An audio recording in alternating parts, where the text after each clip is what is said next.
जय श्री कृष्णा। आज हम चंद्रमा और शनि के कारण कौन सा दुर्योग बनता है उसके बारे में बताने जा रहे हैं और इसके क्या घातक परिणाम हो सकते हैं और कुंडली के 12 स्थानों पर लग्न से लेकर 12 स्थान तक इसके अलग अलग क्या प्रभाव पड़ सकते हैं और लास्ट में इसके उपाय तक बताएंगे। अधिक विलंब न करते हुए मैं ओम प्रकाश शर्मा ज्योतिष एकाग्र चैनल में आप सभी का हार्दिक स्वागत, हार्दिक अभिनंदन। वैसे चंद्रमा और शनि आप सभी जानते हैं यह एक दूसरे के शत्रु हैं। तो ऐसे में जब यह किसी भी रूप में या तो दृष्टि संबंध या युति या फिर अलग अलग कारण कुछ भी हो सकते हैं, उस पर चंद्रमा और शनि मिलकर आपके जीवन को कैसे तबाह कर सकते हैं और क्या दुष्परिणाम आ सकते हैं, इसके बारे में जानकारी दे रहा हूँ कि यह चंद्रमा और शनि से क्या दुर्योग बनता है। चंद्रमा और शनि से दुर्योग जो बनता है वह पुनर्फू योग होता है। पुनर्फू, फू का मतलब आप जानते हो। तो अब बिंदुवार बता रहा हूँ। नंबर 1, यदि किसी की जन्म पत्रिका में चंद्रमा और शनि एक दूसरे के 7वें स्थान पर स्थित हो, जैसे चंद्रमा लग्न में स्थित है तो उसके जस्ट सामने 7वें स्थान पर दूसरा ग्रह आता है, तो ऐसे में उसको एक दूसरे से सातम परस्पर होने के कारण इनका दृष्टि संबंध बनता है। तो यदि किसी की जन्म पत्रिका में चंद्रमा के जस्ट सामने यानी कि 7वें स्थान पर शनि स्थित होगा तो ऐसे में पुनर्फू योग का निर्माण होता है। दूसरा आता है चंद्रमा और शनि यदि किसी की जन्म पत्रिका में एक स्थान पर स्थित हो, जिसको हम युति बोलते हैं, संबंध बोलते हैं, तो चंद्रमा और शनि जन्म पत्रिका के किसी भी स्थान पर एक साथ स्थित होंगे तो यह भी पुनर्फू योग का निर्माण करता है। अब तीसरा जो आता है, चंद्रमा शनि की मकर राशि या कुंभ राशि में स्थित हो। चंद्रमा किसी की भी जन्म पत्रिका में यदि शनि की 2 राशियां हैं, एक तो मकर और कुंभ, या तो चंद्रमा मकर में स्थित हो या कुंभ में स्थित हो, तो ऐसे में साथ ही शनि की इस चंद्रमा पर तीसरी, 7वीं या 9th दृष्टि संबंध हो तो ऐसे में यह पुनर्फू योग का निर्माण होता है। चौथा जो आता है चंद्रमा शनि की नक्षत्र। अभी चंद्रमा शनि का नक्षत्र जो है वो होता है पुष्य, अनुराधा और उत्तराभाद्रपद, ये शनि के नक्षत्र होते हैं। यदि इन नक्षत्रों में शनि स्थित हो या फिर शनि चंद्रमा के नक्षत्र होते हैं रोहिणी, हस्ता और श्रवण, इन तीनों में से किसी में भी चंद्रमा या शनि आपस में एक दूसरे की राशि में स्थित हो या फिर चंद्रमा शनि की राशि में या फिर शनि चंद्रमा की राशि में स्थित हो यानी कि नक्षत्रों में स्थित हो, तो ऐसे में पुनर्फू योग का निर्माण होता है। अब जो होता है चौथा, 5वां जो पॉइंट है वो अत्यंत घातक है।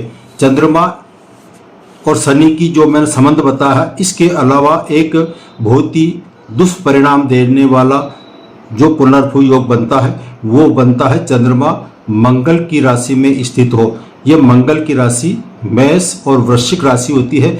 इनमें से चंद्रमा या तो मेष राशि में स्थित हो या फिर वृश्चिक राशि में स्थित हो, साथ ही इस पर शनि का दृष्टि संबंध हो।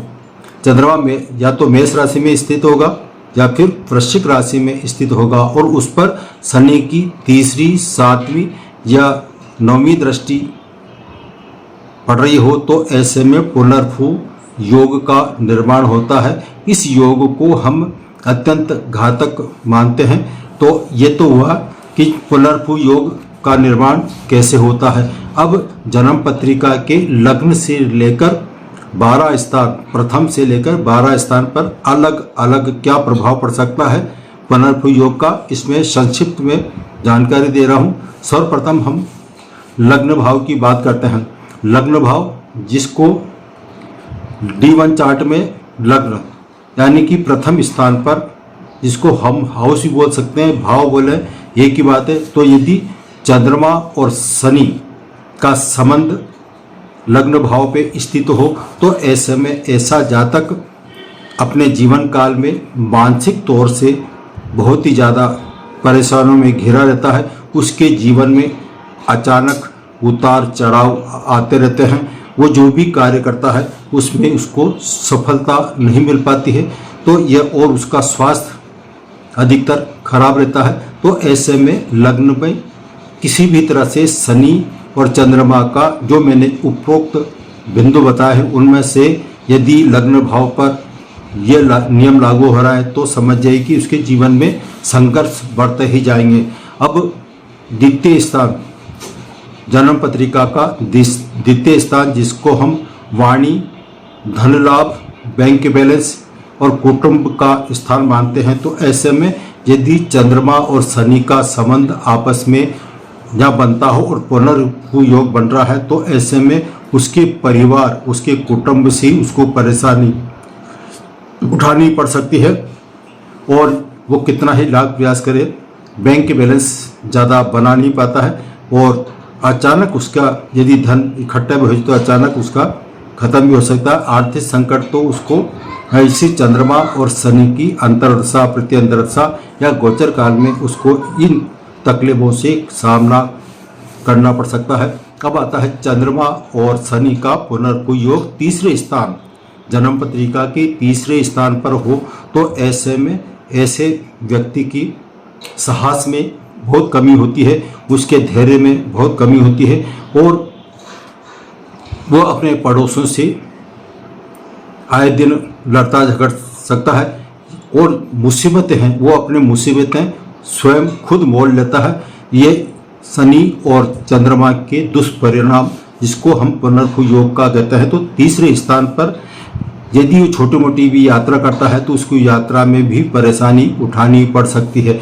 तो ये आपको 3 स्थानों पर चंद्रमा और शनि का क्या संबंध असर होगा इसके बारे में बताया। अब महत्वपूर्ण स्थान आता है चतुर्थ स्थान, जन्म पत्रिका का चतुर्थ स्थान। ये आपके घर की सुख शांति को बताता है, घर की 4 दीवारी में आप आराम भुगतते हैं वो बताता है, आपके माता का कारक माना गया है और प्रॉपर्टी से संबंधित ये चतुर्थ स्थान होता है। ऐसे में यदि शनि और चंद्रमा के पुनर्भू योग बन रहा है तो ऐसे में ऐसे जातक को घर की 4 दीवारों में भी सुख शांति नहीं मिल सकती है। वो चाहे बाहर रहे तो बाहर तो उसको सुख मिलता है, लेकिन घर पे आने पर उसको मानसिक परेशानियाँ, चिंताएं परेशान करती रहती है। वो कभी खुशी रह नहीं सकता है। इसके अलावा उसके जीवन काल में संपत्ति यानी कि प्रॉपर्टी से संबंधित विवाद अचानक इसकी महादशा अंतर्दशा में आ सकते हैं। संपत्ति विवाद इनकी महादशा में ही आते हैं। परिवार में जो उसके जो नज़दीक होते हैं वो उस नज़दीक व्यक्तियों से खुद के कारण उससे रिलेशन खराब कर बैठता है। तो ये हुआ चतुर्थ स्थान तक का। अब जन्म पत्रिका का 5वां स्थान, जिसको हम प्रेम से संबंध मानते हैं, बुद्धिमान का स्थान माना गया है। तो ऐसे में चंद्रमा और शनि की युति या संबंध हो, पुनर्भू योग का 5वें स्थान पर निर्माण हो रहा हो तो ऐसे में ऐसा जातक की बुद्धि जड़वत रहती है। वो हो सकता है पढ़ाई में 10वीं 11वीं कर ले, लेकिन उसके बाद में जो हायर एजुकेशन है उस हायर एजुकेशन में उसको असफलता का सामना करना पड़ सकता है। यदि वो लव मैटर में फंस जाए, प्रेम में फंस जाए तो उसको प्रेम में धोखा हो सकता है। प्रेम में पूरे धोखा की संभावना इस 5वें स्थान पर बताई गई है। छठा स्थान, जन्म पत्रिका का छठा स्थान, जिसको हम रोग ऋण रिपु कहते हैं। तो छठे स्थान पर चंद्रमा और शनि का संबंध हो और उस पर पुनर्भू योग का निर्माण हो रहा हो, जो मैंने बिंदु बताए हैं उन बिंदुओं में से कोई भी पॉइंट इस पर लागू होता है तो ऐसे जातक का विवाह के बाद में या विवाह से पहले आए दिन कोर्ट से संबंधित, न्याय से संबंधित उसके अड़चने आती रहती है, परेशानियां बढ़ती रहती है, स्वास्थ्य में गिरावट हो सकती है और उसके शत्रु आए दिन उसको परेशान कर सकते हैं। और यदि वो एक बार कर्जा ले लेता है तो बैंक से कर्जा लेना या किसी से भी रूप में कर्जा लेने पर उसको चुकाने में उसको बड़ी परेशानी हो सकती है। अब जन्म पत्रिका का 7वां स्थान जिसको हम दाम्पत्य सुख के बारे में जानते हैं, तो ऐसे में बहुत महत्वपूर्ण स्थान है ये दाम्पत्य के लिए। 7वें स्थान पर चंद्रमा और शनि के कारण पुनर्भू योग का निर्माण हो रहा हो, तो ऐसे में पति पत्नी के जो आपस में संबंध होते हैं उन संबंधों में बिगाड़ जरूर होता है। यदि इसकी अवधि में चंद्रमा या शनि की महादशा या अंतरदशा के अंतर्गत यदि इनका पाणिग्रहण संस्कार यानी कि शादी हो जाए, तो ऐसे में इनके टूटते देने की है, इनका दाम्पत्य जीवन सुखी नहीं कहा जा सकता है और ऐसे जातक या जातिका के आपस में संबंध खराब होने के कारण इनके दुर्भाव आदि झेलना पड़ता है। अब जन्म पत्रिका के 8वें स्थान जिसको हम अचानक घटनाओं के बारे में आते हैं, तो ऐसे में यदि चंद्रमा और शनि से पुनर्भू योग का 8वें स्थान पर निर्माण हो रहा हो, तो ऐसे में ऐसे जातक को आए दिन दुर्घटनाएं, वाहन वगैरह चलाता है तो आए दिन उसको दुर्घटनाओं का सामना करना पड़ सकता है। आकस्मिक घटनाएं उसके जीवन में आ सकती है। विरासत के मामले जो वसीयत जो होती है, वो वसीयत में यदि वो सफलता चाहता है तो उसको विरासत में जो आशा करता है उसको नहीं मिल पाता है, तो यह 8वां स्थान से संबंधित आपको उसको जीवन में कष्ट झेलना पड़ता है। और इसके बाद में आता है 9th हाउस, जन्म पत्रिका के 9th हाउस जिसको हम धर्म का भाव कहते हैं, भाग्य का भाव कहते हैं, तो ऐसे में चंद्रमा और शनि की पुनर्भू योग का निर्माण होने के कारण ऐसे जातक या जातिका के सबसे पहले तो उसका धर्म के प्रति आस्था बिल्कुल नहीं रहती है। दूसरा, उसका जो भाग्य है वो भाग्य आए दिन उसको धोखा दे सकता है, वो दुर्भाग्य उसको परेशान करता है। उसके पिता का सहयोग इसको जीवन काल में कम मिलता है या फिर मिलता है तो उसको परेशानी से मिलता है। तो ऐसे में ये 9th हाउस का हम विचार करते हैं। अब आता है 10वां स्थान, जन्म पत्रिका के 10वें स्थान पर पुनर्भू योग का निर्माण हो रहा है, तो ऐसे में ऐसे जातक या जातिका के कार्य क्षेत्र में अड़चनी आती है, उसको परेशानियां होती है, मान सम्मान में उसकी गिरावट आ सकती है और वो कितना ही ऊंचा उठने का प्रयास करे लेकिन कर्म क्षेत्र में उसको कैरियर में उसको या फिर यूँ कहें बीच जो भी कार्य करता है उसके कार्य में अधिकतर अड़चनें आती रहती है, उसका जीवन संघर्षमय रहता है। तो ये तो वह आपके 10वें स्थान तक। अब आता है 11वां स्थान। 11वां स्थान ये आपकी इच्छा पूर्ति का भाव कहलाता है, तो ऐसे में 11वें स्थान पर शनि और चंद्रमा की युति यानी कि पुनर्भू योग किसी भी इन पॉइंटों में से एक पॉइंट इस पर लागू होता है, तो समझ जाइए कि ऐसे जातक की आय में आए दिन परेशानी आती है। वो जो भी कार्य करता है उसको उसकी मेहनत के अनुसार इतना रिजल्ट शुभ नहीं मिल पाता है। उसके मित्रगण ही उसको धोखा दे सकते हैं, उसको सोसाइटी में अपमानित होना पड़ सकता है और उसके जो इच्छाएं वो इच्छा लेकर चलता है कि आज मैं काम करूंगा तो उस कार्य में उसको बाधा आती है। तो ऐसे में ये चंद्रमा और शनि से जो पुनर्भू योग बनता है तो ये 11 स्थान तक बताया। अब लास्ट में 12वां स्थान। 12वां स्थान ये आपके आकस्मिक खर्चों का भाव कहलाता है, तो ऐसे में यदि चंद्रमा और शनि की आपसे संबंध युति से किसी भी रूप में पुनर्भू योग का निर्माण हो रहा है, तो ऐसे में इस चंद्रमा की या शनि की महादशा, अंतरदशा, प्रत्यंतरदशा में उसको आए दिन अचानक खर्चे आते हैं, उसके आय में एकदम रुकावट पैदा हो जाती है और उसके अस्पताल के चक्कर लग सकते हैं।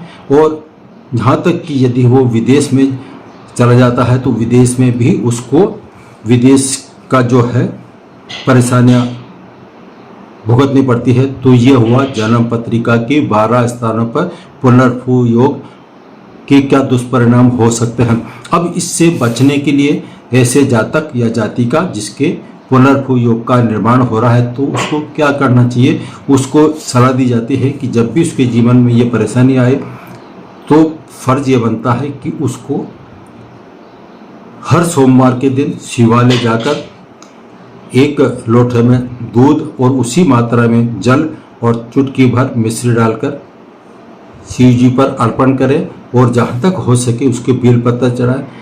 ये नियम यदि अपना ले जीवन में तो उसके जो पुनर्भू योग का जो दुष्परिणाम आ रहे हैं उस दुष्परिणाम में उसके कमी आ सकती है और उसको शुभता मिल सकती है। या फिर रोजाना नहीं कर सकता है तो साल में एक बार महामृत्युंजय का जाप किसी पंडित से करवाए तो ऐसे में भी उसको सफलता मिल सकती है। या फिर ओम जूम सह इसका 108 बार जाप करें तो ऐसे में भी पुनर्भू योग का दुष्परिणाम से छुटकारा मिल सकता है और शुभता मिल सकती है। आज इतना ही, फिर मिलेंगे नए सब्जेक्ट और नए विषय के साथ। जय श्री कृष्ण।